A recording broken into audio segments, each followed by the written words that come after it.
So in January of 2008, we knew that Detective Corey Williams and Detective Gary Gray were starting to investigate the Bush involvement in these murders. And we continued, I say we, generally Kathy and Chris continued to receive good results and reports from these two gentlemen. And that was conveyed to me, and I just assumed they were doing their job and trying to figure out what happened. It didn't dawn on me for quite some time, but what we were really doing was getting a history lesson. We were starting in November of 30th of 2007 and going backwards. And it wasn't a typical case or chronological story where you take from the beginning and go forward, because, as you're going to find out, Christopher Bush's name had never been active with the task force. And then in October of 2008, we saw an article in the paper that a search warrant had been issued to see if there was trace evidence in the vent system or other places in the Bush residence in Bloomfield Township at that time. And we took encouragement from that. We're going to have a separate subject discussion on the search warrant affidavit and the results subsequent in this presentation, but we were happy to know that that they were looking into the Bush involvement and took encouragement from it. Then in early 2009, Chris and I were both advised that Williams and Gray were starting a PowerPoint presentation about the Bush involvement in the case, and we were encouraged about that. And I can remember calling again in April, and I was told both times that they didn't want to meet with us yet because they hadn't finished the trace evidence examination of the material from the Bush residence, and they still had to take statements from somebody down, or two people down south, I think, in Georgia and Alabama. Now, you're going to find out shortly that we received the Michigan State Police reports on this Bush involvement on December 15, 2010. And a reference is made to a meeting in February of 2009 where Prosecutor Cooper, who had just been elected and just taken office, was brought up to date with this investigation. And we received some disturbing oral reports. We were advised that she seemed to be more concerned about who represented Christopher Bush in these 4 pedophile cases because it was her friend, Jane Burgess. I've been advised she even said Jane Burgess would never represent anybody like that, and one of the persons present reminding her that he pled guilty 4 times to pedophile activity. I've had no verification of that because nobody will talk to me about that. But why that concern took place, I don't know. Jane Burgess is now dead, and has been for years, and we're going to get into some of that a little later on. But you would think that the Oakland County prosecutor would be more concerned about the suspect than who his attorney was. We're going to, as I said, this will come up from time to time as we continue this presentation. I can remember being told early in 2009 that there were budgetary problems with the state police about going down to Georgia and Alabama to check on these 2 individuals. I can remember offering to pay for the transportation and other expenses of the officers who went down there if it would expedite the trip, but I never heard back on that proposition either. And in the middle of June 2009, Kathy called the Victims' Rights Office of the Oakland County prosecutor and asked to be brought up to date on this investigation. No response. On June 24, 2009, I wrote a letter to Oakland County Prosecutor Jessica Cooper, asking to be brought up to date on the task force investigation. No response. And I'm going to continue to remind you during this presentation that the Michigan Constitution specifically says crime victims have the right to confer with the prosecutor. I don't know what Ms. Cooper's interpretation of that is, but I don't believe she understands it or obeys it. Then I had an unusual circumstance happen in July of that year, 2009. I was driving in my car, and I was listening to WJR, and Frank Beckman, one of our news commentators, was talking to Brooks Patterson on the anniversary date of the Hoffa kidnapping. And Mr. Patterson, for those of you who don't know, has been the Oakland County executive for the last 20 years or so, and was, as I told you earlier, was the prosecutor when Tim was kidnapped. And at the end of the conversation, Mr. Beckman said, Brooks, I understand that your failure to solve the Hoffa case was probably the most disappointing part of your career as a prosecutor. And without hesitation, Mr. Patterson said, no. There were 4 little kids who were murdered during my time as prosecutor, and that would have preference to me over the death of Jimmy Hoffa. He even made some reference to the fact that Hoffa was in the system and these kids were not. And I made myself a mental promise when I heard that. If that was enough importance to Mr. Patterson, it was enough importance to me to become more active in the case. And I can remember telling Detective Gray that I would like to meet with the task force on September the 30th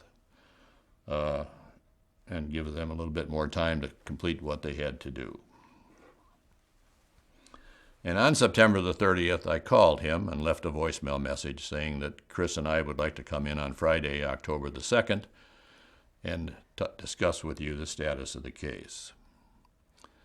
He called me back that afternoon. He was in a car with his chief assistant, Detective Sergeant Dale Robertson, and somebody from the FBI, who I assume was Agent Sean Callahan, although I don't really know. They said Friday was inconvenient, and they chatted between themselves and decided that Wednesday, October the 7th, would be a good day for us to meet, and that's the date we set. Then on October the 6th, I got a phone call from Captain Harold Love, commanding officer for the Southeast Division of Michigan Division of the Michigan State Police, saying tomorrow's meeting would be canceled. Well, I had been in the military, and I just assumed that Detective Gray had gone upstairs with this proposal and that Captain Love probably needed more time to look at the file and assumed that was the normal course of procedures. And we agreed that we would adjourn the meeting 1 week to October the 14th. On October the 6th, Friday, I think it was the Friday anyways, I got another call from Captain Love saying that the meeting for the 14th had been canceled. There was no talk about an adjourned date, and I remember saying to him, you do what you have to do, and the King family will do what it has to do. And we decided, and we'd had previous discussions about this, that we were going to go public with our concerns about the status of the investigation. And I called my friend Judy Diebold at the Detroit News, told her the story that you've heard up to date. She was extremely interested, and she and a reporter from the News, Marnie Keenan, came to my house on Sunday evening, October the 11th. And they heard this story, and they were extremely interested in going public with it. My family had discussions about who we should contact, and you've heard a story now that continues for well over a half an hour, and you know that it's not going to fit into a 2 or 3 minute presentation at a news channel. and therefore we decided to go to the print media. And we knew that the Detroit News was taking some action to verify what we had, to talk to other sources like you're supposed to do, and knew that that was underway. And then a few things happened in the interim that are totally unrelated, but as I look back on them, caused me concern or questions or other reactions. I got a call from Kim Worthy saying, "What's this deal about having a meeting and nobody telling me about it?" Well, fortunately, I'd gotten an email from Kathy earlier in October saying, "Be sure Kim Worthy and the Livonia Police Department are at this meeting with the task force." And I sent that down to Kim Worthy, and that seemed to allay her fears because I didn't hear from her any further on that. Then I got a call, I think on Tuesday the 20th, might have been a day or so either side, from a lady who identified herself as Erica McAvoy, the half-sister of Christine Mihalik. She told me that on Friday, October the 16th, her mother had come to her and said, "Erica, would you go with me to the state police to talk about the investigation into Christine's death?" And Erica told me that was the first time in the 30-plus years that her mother had ever expressed any interest in doing that. And that was very familiar to me because Marion had the same reaction. We were not allowed to talk about Tim at the house.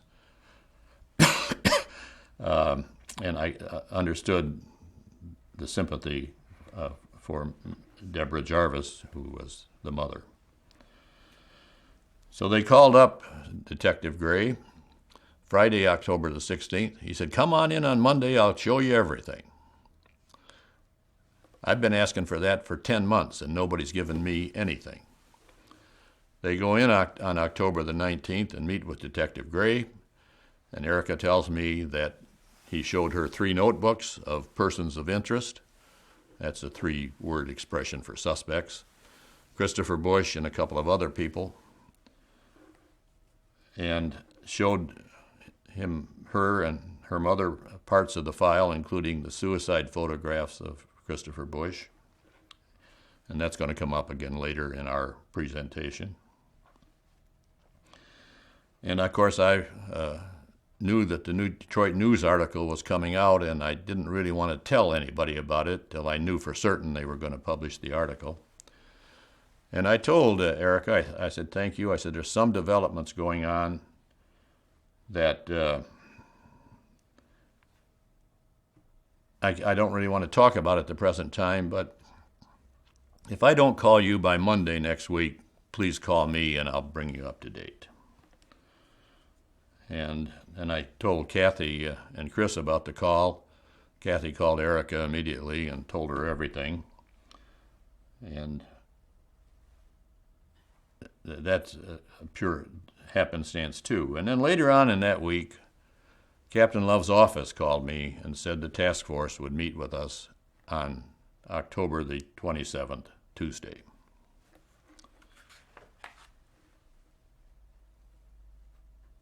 On Monday, the 26th, the Detroit News article was published.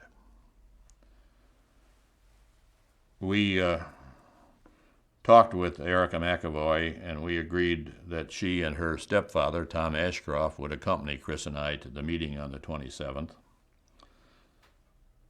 And we met at the state police office. We were shown to a small conference room, given a cup of coffee. We were able to exchange some pleasantries with the Mihalik family. And we were 20 or 30 or 40 minutes later, we were called into the task force meeting. We were surprised at the size of the task force and disappointed about some missing people. Jessica Cooper was there with Paul Walton, her chief assistant, and another gentleman whose name I think was Trzynski, but I don't recall that specifically. Kim Worthy was there from Wayne County prosecutor with Robert Moran, her chief assistant, and an inspector whose name I think was Ernest Bevins. The Livonia Police Department was present there with 2 or 3 officers and Detective Williams.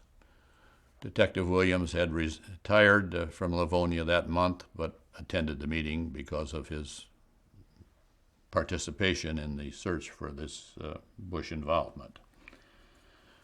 From the state police, there were Captain Love, Lieutenant Hill, Detective Sergeants Gray and Robertson, and maybe 1 or 2 others, and a representative from the FBI, Sean Callahan.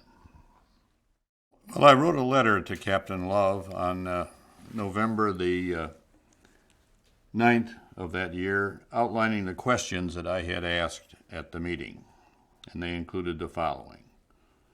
Are there any reasons, are there any, got to use my glasses.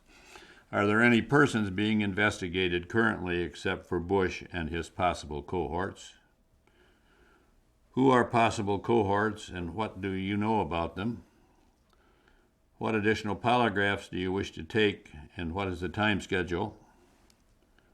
Who is the Oakland County prosecutor currently handling the case?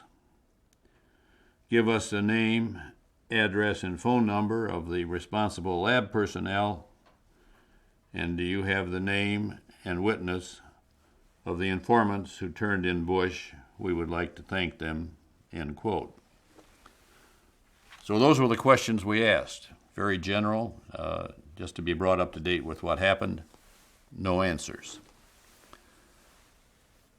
Then Erica McAvoy asked a very interesting question, and this is the first time it came to the attention of me. She said, how about the DNA match between the hair on my sister's jacket and Gunnell's? That's the first time I'd ever heard that name, and I remember writing down on my yellow pad, Gunnell's ?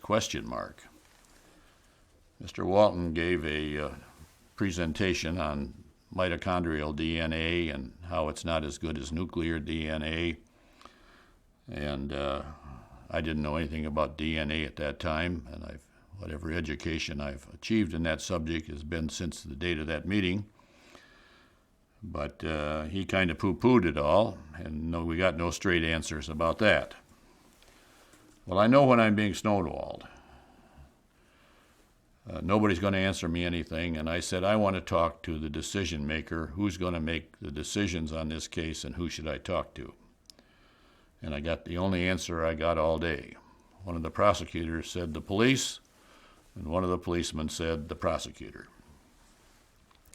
But Captain Love raised his right hand and said he would be the person I should contact.